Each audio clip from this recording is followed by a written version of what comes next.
Hello friends, आज हम बनाएंगे गैदर्स विथ स्लीव डिजाइन। तो ये बनने के बाद में बहुत ही अच्छी लगती है और इसमें 1 से 1.5 इंच का छोटा बॉर्डर लगेगा। तो फ्रेंड्स, और कुछ कट वर्क की डिजाइन लगेगी 3। तो देखिए फ्रेंड्स, इसका मेजरमेंट कुछ इस तरीके से बना रही हूँ।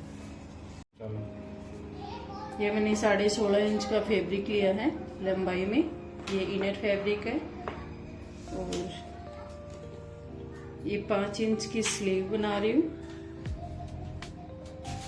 और 3 इंच का इसमें गैदर साइड।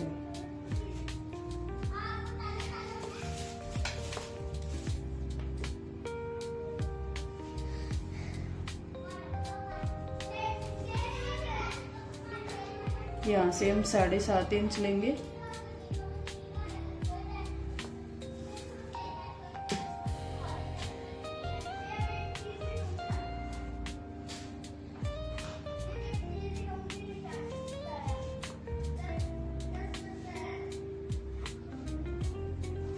यहाँ से हम 2.5 इंच लेंगे।